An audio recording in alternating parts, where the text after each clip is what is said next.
Hey everyone, this is Ramageddon Gaming. We have played Super Mario Bros. 35 and we learned a lot and we wanted to share what we learned with you all.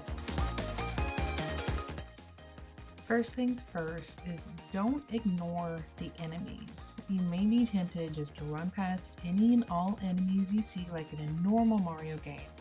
But remember that every enemy that you kill gets sent to one of your opponents. So the more enemies that they have to deal with, the more likely they are to fail. So any way that you can, just stomp on them, throw fireballs at them.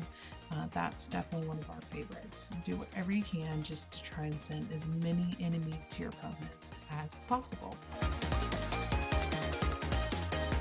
It's also definitely important to collect coins so that you can roll the item slot machine when you need a boost. But just remember that killing enemies to bog down your opponent is the priority. The bonus coin rooms may sound enticing, but not at the expense of killing enemies. So also don't overuse the item slot machine. Coins are precious and you don't want to spend them recklessly. Once it gets down to the final 5, you'll be preoccupied with a lot of different things. If you wait to use the items only when you're small Mario, you will maximize efficiency for coin usage. As crazy as this might sound, try not to avoid the difficult levels. Understandably, those difficult levels are difficult. The more you practice them, the easier they will get. The biggest reason you want to get those more difficult levels is to kill the tougher enemies, which in turn will send those tougher enemies to your opponents. So taking out Bowser or Cheep Cheeps or Bloopers and Piranha Plants are good enemies to send to your opponents. So there are 4 targeting options for sending enemies to your opponents. There's the most coins, lowest time, random, and attackers. In our opinion, we like to target our attackers the most because you really get the most for your money with that one.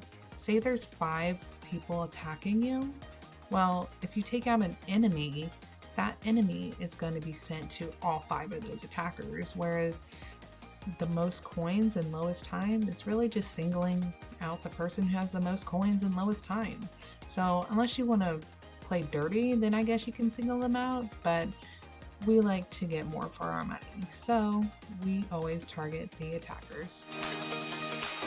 Making sure you collect items whenever you can is also a good strategy. Even if you already have an item equipped, say you have Fire Flower equipped, and then you hit the mystery box and you get another Fire Flower, that can add 15 seconds to the clock.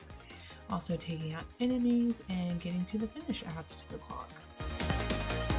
Thanks everybody for joining us. We hope you like our video on how to get first place in Super Mario Bros. 35.